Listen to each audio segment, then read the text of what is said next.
joining us, one of my favorite people to have on the program, and that's because I like him very much, and boy, am I rooting for him. I'm just straight up saying that. The head coach of the New York Jets, Robert Saleh, back here on the Rich Eisen Show. How you doing, Coach? How you guys doing? Oh, hey, come on. Hey, sounds like you got a pep in your step. I'm not going to lie.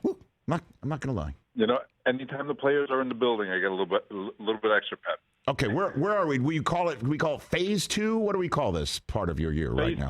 Phase two. Okay. So we're on the grass, a lot of individual, no one-on-ones, no team, but just guys moving around and just executing technique. That's about it. Okay, and so much conversation about the quarterback, obviously, Coach, and whether he's going to be there or not. What is your sense of Rodgers' participation of the spring this year for the Jets? What's he told you?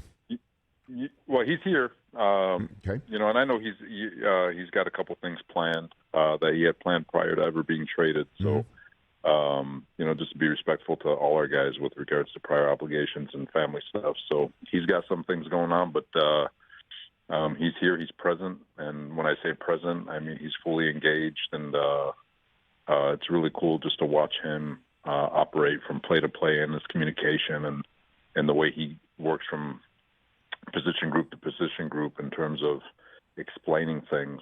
Like I said, he already knows the system, and so now it's kind of trying to help everyone get on the same page, not only with him but with the coordinator, the whole line, and it's been fun. It's been really a cool thing because we still have a young roster, but this offseason we've been able to add a lot of veterans, so that little mixture is a pretty good combination. Well, I mean, the adding of veterans on the roster, was that from the vaunted list or not, Coach? You know what? The list? What do you got for me on the list? No, it's okay. Part of it's Hackett too. You know, like sure.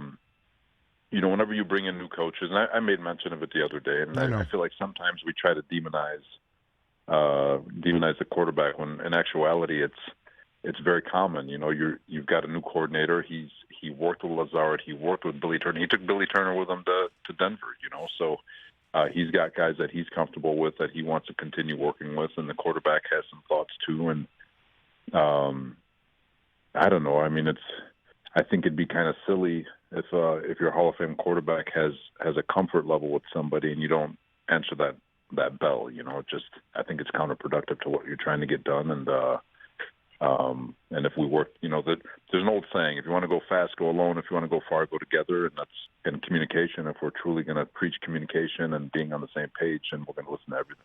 Well, I just want you to know, and I'm sure you guess this, I don't care. You get whoever you want that makes him comfortable. Honestly, I do not care one whit, because you've got to do what you want to do and what you need to do, and if it makes Rodgers happy and it actually fits your system and your offensive coordinator, then go for it. But did you, I mean, again, was it ever written down on a piece of paper, or did you ever have a conversation like, hey, who are you interested in? Joe Douglas ever tell you they had that conversation at all, Coach? No, I think, you know, in all honesty, nothing's ever been written down. It's just come in, we're watching tape, and suggestions are made. And, you know, some of the things that he suggested had already been brought up from Hackett. You know, he'd already, before all the trade talks were even talked about, when we were doing free agency, when Hackett first got hired, he brought up guys that he would love to bring in to help accelerate the installation of the system. And so there was a lot of overlap. It was very easy to make these decisions, and some guys we haven't been able to bring in, and some guys we have, and it's been really good, transparent communication between coaching staff, front office, players, and I think because of it, we've been able to have a very productive offseason. And in terms of communication, while the Rodgers conversation was being had between the general managers of both the Packers and the Jets, my friend and colleague from Sports Illustrated, Albert Breer, wrote in his column that you and Matt LaFleur, who go way back, right, best men at weddings and whatnot, You guys agreed to just not talk about this situation while it was happening? Is that a true story? Yeah, Coach? Absolutely. You know, I have such high regard for Matt and his family, and you know, it's pointless. You know, it's you know, we just made the decision to let Joe and Goody do their thing, and and we just coach the football teams. And I lean on him, and he leans on me once in a while. We have such good, transparent dialogue with regards to head coaching and thoughts and things. It just wasn't worth allowing this transaction to kind of get in the way of that, if you will. And so it was just an agreement that we made, and that was it. So was that like at the coaches meeting, in a text, on a phone, just like, hey, let's just... That was way before. Okay. It was just, we were FaceTime. We FaceTime each other all the time. And okay. We're talking. I was like, and both of us, it was really like in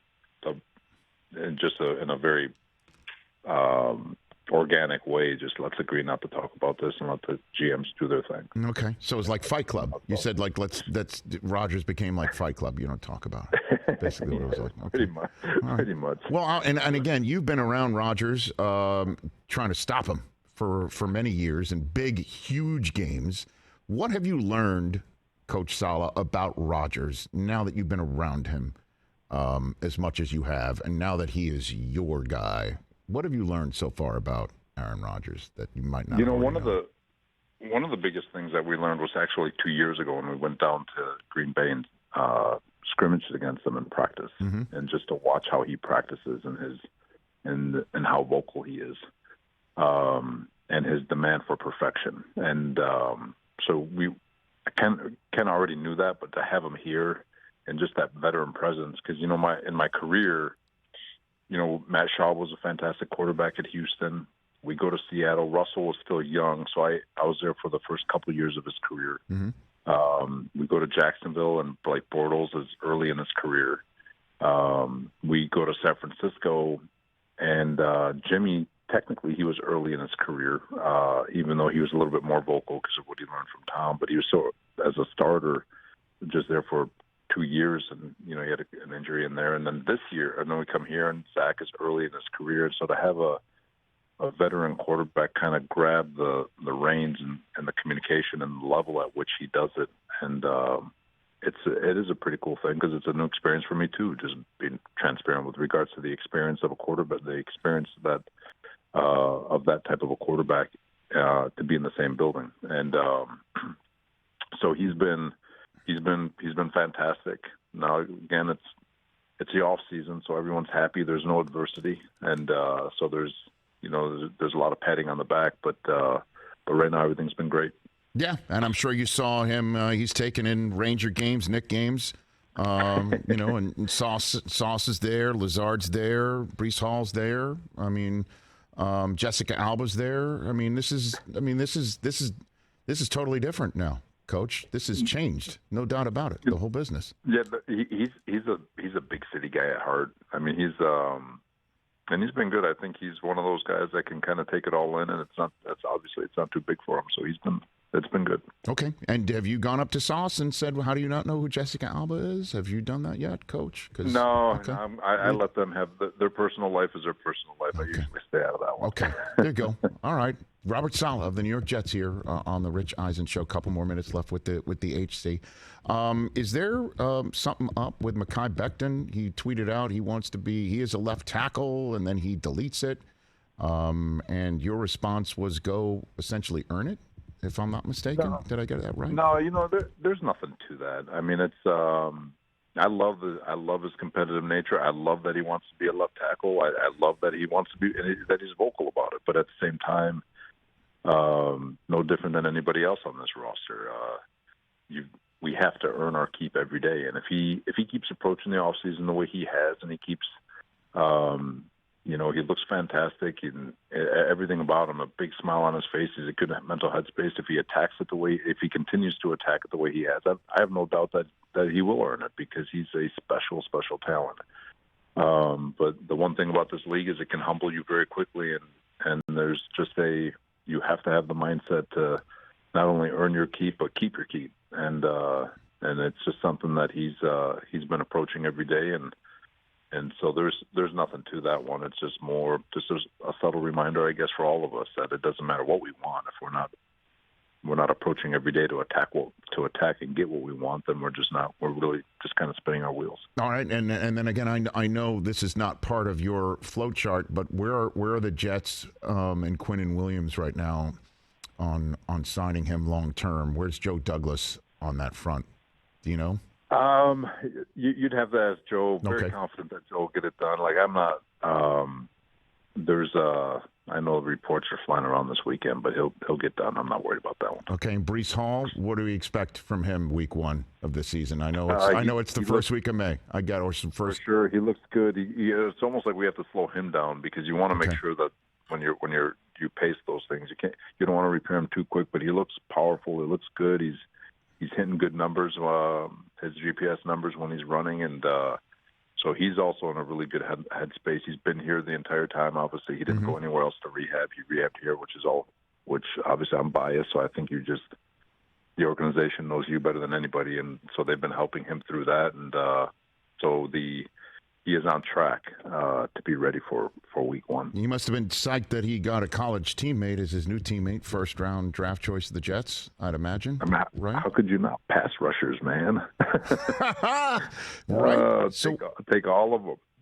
What'd you like about him? A lot of look, there's evaluations. You evaluated him, and Joe Douglas evaluated him, and that's all that really matters. But a couple people in my business were a little surprised that you took McDonald where you did. What do you got for me on that front? You know what? It's all on what you value, and first and foremost, we're always going to take the best player available when it presents itself. And I think what surprised everybody is that you can make an argument that best available wasn't a need. Well, it doesn't change what you do. It just for the last 2 years, everybody we've drafted seemed to be a need, so it was always best available happened to fill a need. So it seemed easy. Well, best available now doesn't necessarily mean you need it, but you never want to pass up somebody who you think can change a game for you. And when you look at pass rushers in this league, it's a passing league. And you look at a guy like Will, who's got ridiculous length, ridiculous bend, a ridiculous get off, and as he continues to mature and develop, once he gains power, he's going to be very, very, very hard to block. And he is every bit of, when you look at him, just the Randy Gregory's, the Brian Burns, he just has this movement, flexibility, and all that just is elite. And there's nothing more.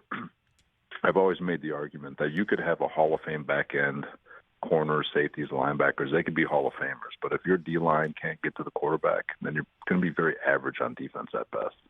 Well, on the flip side, though, yes. On the flip side, you could have an average secondary and an elite D-line, and you're probably going to be elite on defense. So you're always just trying to make sure that we can come at you in waves and get the quarterback on the ground. And I know that's your philosophy, and I love it. And I know my next question might make it sound like you're not excited to have this kid, but a lot of us in the media thought you were going to go for Broderick Jones, and he was on the board right before you, and the Patriots let the Steelers go and cut the line. And as I'm hosting the draft, in the back of my head, I'm like, of course they did.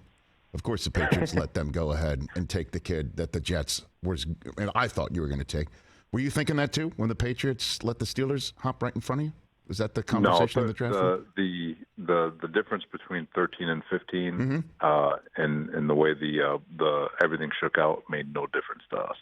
Okay.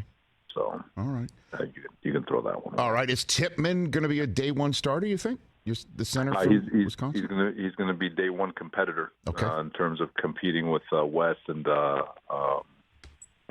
Connor for that center spot, but he looked good in rookie minicamp. He's a big boy, and he is. So I'm excited to see those three go at it. All right, Coach. I got to be honest with you. I think I've done a pretty good job of not jumping out of my skin this entire conversation. You want to evaluate me on this conversation? No, you're always fantastic. I appreciate that. I gotta appreciate that. I mean, I'm just seeing these young Turks take to Rodgers and him to them, and I understand it's just the first 2 weeks and it's a new marriage and this is the honeymoon phase and we haven't played any games yet and things like that. But I'm seeing it. I see Sauce, I see Garrett Wilson catching from Rodgers, and and everybody's telling me, well, they got to win the Super Bowl now. So I'll throw that in your lap. What do you say when you hear that sort of conversation about Rodgers being there at age 38, pushing 39, and all of that? Because I don't know how to respond to that, but I'm jacked that this is entirely a possible thing. What do you say to that, Coach? So, it's you acknowledge what you have in front of you, right? And you acknowledge what you have for the future, and you acknowledge expectation. Those are all fantastic. But really, there's a difference between acknowledging what you're capable of and then bringing yourself to the moment and dominating the moment so you can get to where you're capable of. If that makes sense. And so it's always good to kind of look to understand what you're capable of, but you quickly have to have the discipline to bring yourself back to where your shoes are, where your feet stand, and to know and ask yourself, what are you doing in the present to help you build to what people expect out of you? And so that's what our focus is, and we don't have to win anything but this moment. And if we're winning this moment, then we'll trust that we'll win the next moment, and the moment after that, and the moment after that, until it comes time to play football games. Because, I mean, I assume that's your message to the team, because when the schedule comes out, we're expecting it to be Thursday, there's going to be lots of coast to coast. I mean, Rodgers in Dallas, for crying out loud. I mean, that is, I mean, I don't know if you're expecting to be away from home on Thanksgiving, but that reeks of a Thanksgiving game, or even a first Sunday nighter.